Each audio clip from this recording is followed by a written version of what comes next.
है कन्डिसन के छ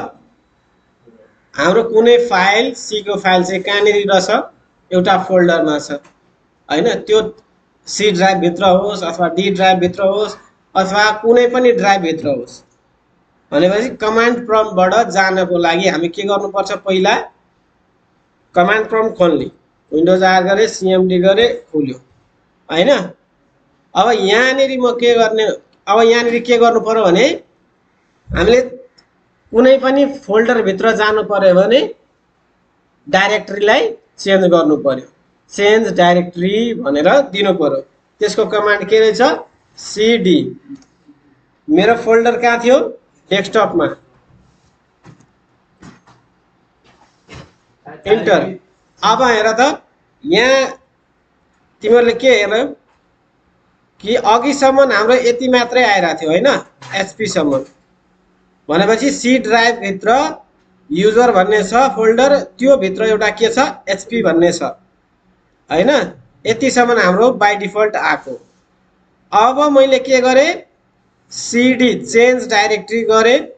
कहाँ गरे त डेस्कटपमा गरे अब मैले के भनेको थिएँ कि हाम्रो फाइल कहाँनिर रहेछ मन्दिप भन्ने फोल्डरमा हैन भनेपछि अब मैले के गर्नु पर्यो फेरि चेन्ज डाइरेक्टरी टु कहाँ जानु पर्यो मन्दिप भन्ने फोल्डरमा आयो अब यहाँनिर के गर्नु पर्यो अब चाहिँ हाम्रो यो फोल्डरमा गइसकेपछि हामीले अब कमान्ड के गर्ने जीसीसी फाइलको नाम सीडी को अर्थ के हुन्छ चेन्ज डाइरेक्टरी डाइरेक्टरी है अब के गरे भने कम्पाइल गर्नु छ भनेपछि जीसीसी फाइलको नाम त्यसपछि स्पेस र त्यसपछि के गर्ने भने माइनस ओ ओ को अर्थ के हुन्छ आउटपुट हुन्छ अब फेरि के गर्ने int .exe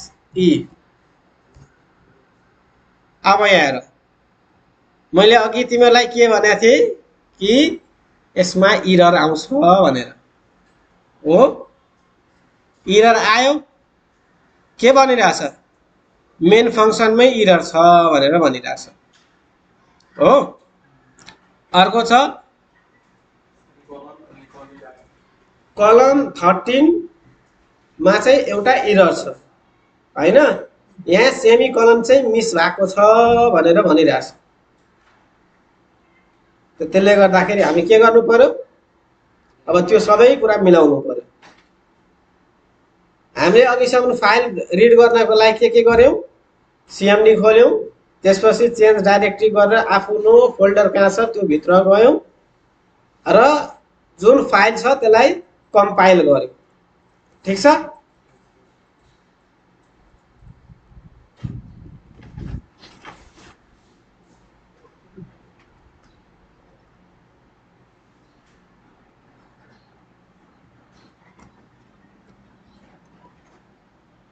एउटा हामीले के बनायौ भाडो बनायौ के बनायौ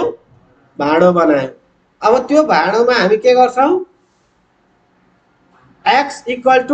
3 गर्यौ भनेपछि अब x को भित्र के जान्छ 3 जान्छ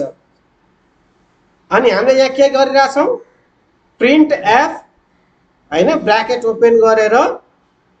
%d इन्टिजर भ्यालु प्रिन्ट गर्नको लागि चिनाउनको लागि हामीले के आइडेन्टिफायर युज गर्छौं भनेर मैले अस्ति तिमीहरुलाई के भनेको थिए आइडेन्टिफायरहरु चाहिँ याद गरेर राख्नु यस त त्यो आइडेन्टिफायर अब हामीले इन्टिजर भ्यालु छ त्यसले गर्दाखेरि हामी के गरिरहेका छौं भ्यालुलाई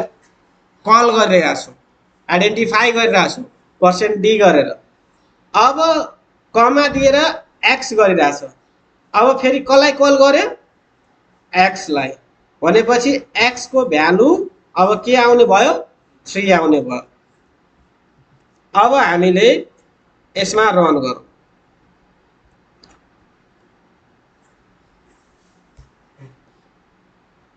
कम्पाइल भयो अब कम्पाइल भयो। अब यसलाई रन गर्नु पर्यो भने के गर्ने अब?